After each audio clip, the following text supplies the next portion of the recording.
All right, everybody, welcome back to the Deep Dive.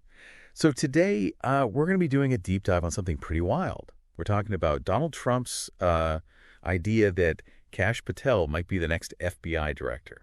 Yeah, this one's a doozy, and I think you've given me a whole stack of articles about this, so we'll try to break it down. We're going to break this down. I mean, Oh. this is crazy. This is like a potential earthquake in Washington. It really is. This is a window, I think, into how Trump views institutions and the role of law enforcement in politics. So It'll be fascinating. So we're going to look at, like, who is Kash Patel? What's his connection to Trump? And then, like, what would it mean for the FBI if he actually was in charge?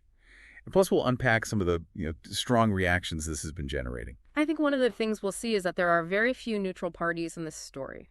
Everyone has an opinion, and you're either cheering or you're really worried about what this means. Yeah, buckle up, folks. Yeah. So let's start at the beginning. Who is this guy, Kash Patel?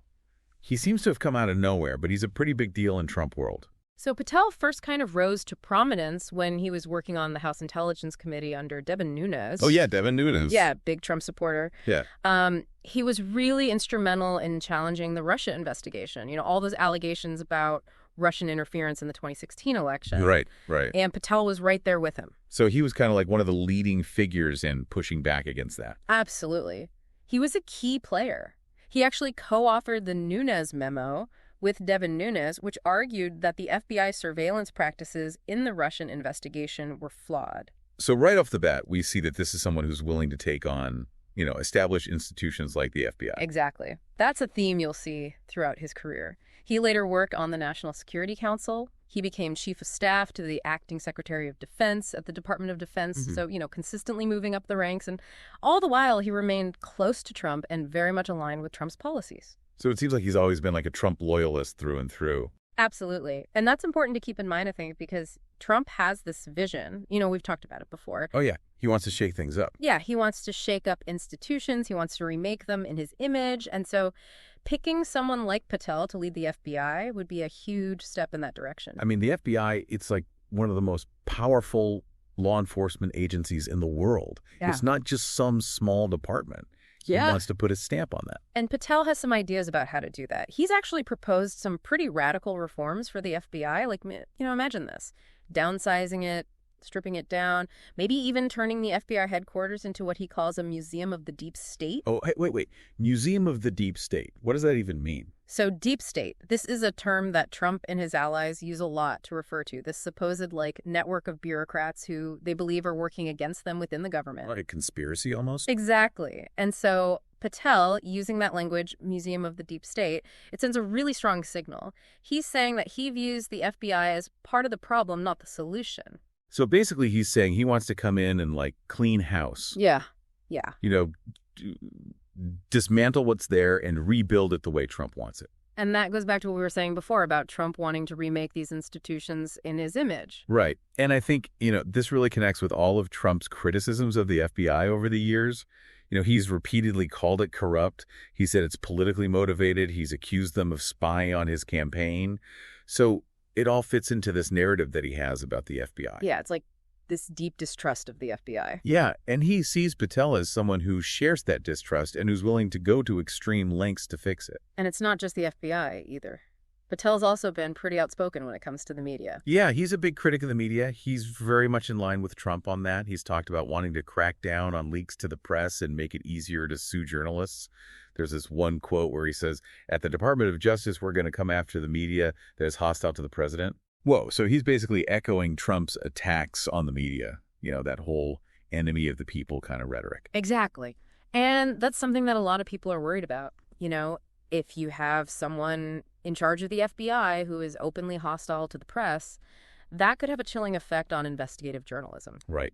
Journalists might be less likely to dig into stories if they're afraid of being sued or targeted by the FBI. Exactly. And, the free press is so crucial to a healthy democracy. It's one of the pillars of our system.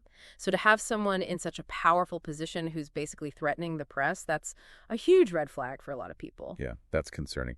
So I'm guessing the reaction to this potential Patel appointment has been pretty divided. Oh, yeah. It's incredibly polarized. You have people on one side, Trump supporters, people who align with his agenda. They're cheering this on. They see Patel as a hero. They think he's the right guy to clean up the FBI, root out what they see as corruption. And on the other side? On the other side, you have people who are terrified. They see Patel as unqualified. They point to his lack of traditional law enforcement experience. You know, he doesn't have that background. So they're basically saying, like, he doesn't have the right experience to lead the FBI. Right. They're also really concerned about his partisan approach. You know, he's so closely tied to Trump. He's made his political views very clear. And so they worry that he might use the FBI to go after Trump's enemies or to protect Trump's allies. So it wouldn't be about justice, it would be about politics. Exactly. And that's the real fear here, that the FBI would lose its independence and become basically a tool for Trump.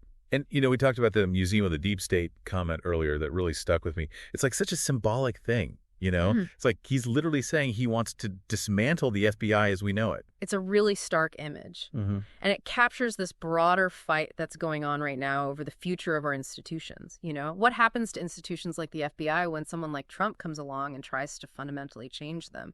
Yeah, I mean, this is bigger than just one person getting a job. This is about, like, the balance of power in our government. Exactly. Who has the power? Who controls these institutions? And whose interests are they serving? That's a lot to think about. It is. And it's something that everyone should be paying attention to, you know?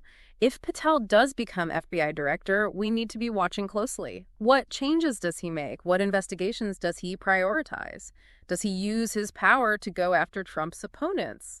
These are questions that we all need to be asking. And I think, you know, for our listeners who are following this story, it's important to remember that this is not a done deal. Yeah. Trump has just floated Patel's name as a possibility. It's not clear if he'll actually nominate him, and even if he does, Patel would still need to be confirmed by the Senate. Right. So there's still a long way to go. But it's definitely something to keep an eye on, because if Patel does become FBI director, it would be a huge shift in American politics. Yeah, it would really change the landscape. All right. Well, this has been a fascinating deep dive. Thanks for helping me unpack all of this. Absolutely. Anytime. We'll see you next time See ya. for another deep dive. Bye. Today is your lucky day. Today is the day that our $3 website works for you, paying you directly to your PayPal daily.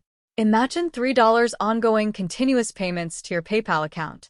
Imagine falling asleep and waking up to $300 in your PayPal account. How would this make you feel? How could this help you? What bills could you pay? What kind of fun could you have? What does that retirement look like now?